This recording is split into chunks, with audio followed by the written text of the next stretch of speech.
Hey guys, Coach Krause here. Gonna go back to our new video section we've been starting. You know, crazy questions people ask Coach Brandon. All right, and today's question is a question that I get asked constantly. Coach, what weight should I fight at? You know, much like the question of when can I start to fight, you know, there's no one set answer. One body type alone doesn't negate what weight you should be. One height doesn't negate what weight you should be. One BMI measurement doesn't weigh, because we're all human beings and we're all very different, all right? And if you go notoriously through boxing, amateur and professional wise, you'll see that while there are some similarities between certain body types and certain weight divisions, that's definitely not the case. So for every 6'5", 250-pound Lennox Lewis in the heavyweight division, there was also guys like Mike Tyson that were 5'11", 220 pounds at their prime, or even a prime Muhammad Ali who hovered right around 200 pounds. So you can't say, and Muhammad Ali was 6'3", by the way. Another 6'3" guy, Paul Williams, somehow got himself down to 147 pounds. And this guy liked to fight on the inside, so, you know, go figure. What I'm trying to get at is don't wrap your mind around some certain number and have that be your goal of going into the gym. If you're approaching fighting for the first time competition, really your goal should be to get as tip-top fitness and shape as you can possibly be in, because that's really going to dictate a lot of your success, especially in the early beginning, is your energy output, all right? So goal number one should be to get yourself in top condition. Once you're there, you can start kind of evaluating what that scale is telling you and kind of work around that. But also remember this, if you're headed to your first amateur fight and it's at a local show, there's no weight division that you have to be.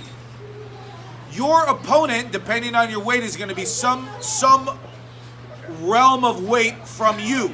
So if you're under 150 pounds, that opponent is going to be somewhere within 9 pounds of you, up or down. If you're over 150 pounds, somewhere around 11 pounds, and the heavier you get, the bigger that range gets. So you could do all this drastic diet stuff, which I see all the time people do, to get themselves down to a lower weight, feeling like this is going to be to some great advantage, only to fight somebody that was bigger than them anyways and totally negate all the work that they did to get to this lower weight division, all right? You're going to start fighting in tournaments. Yes, eventually there will be a certain division that you have to make. But again, just being as light as you can alone to the detriment of your energy and strength, I don't think is going to help you be successful at all, especially in amateur boxing or professional boxing, all right? So don't have anything weaken you in terms of strength or endurance in order to get to some certain number.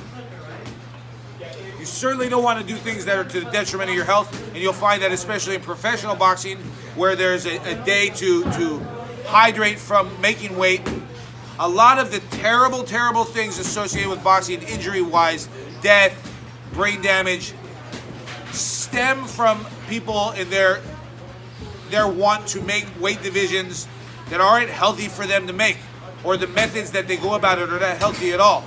So think about your life. You know, the more drastic measures you go to get rid of a couple pounds on the scale, really the more risk you put yourself in. And this should be nowhere in your frame of mind, especially for your first amateur fight.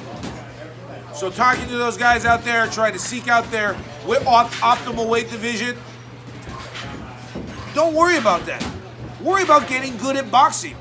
Being a good boxer is what's going to help you win your boxing match. Not having a few pounds weight advantage over your opponent, especially in the beginning, all right? So the answer to that question is, it doesn't matter. What matters is, are you in killer shape, and have you been training your boxing skills to the optimal effect?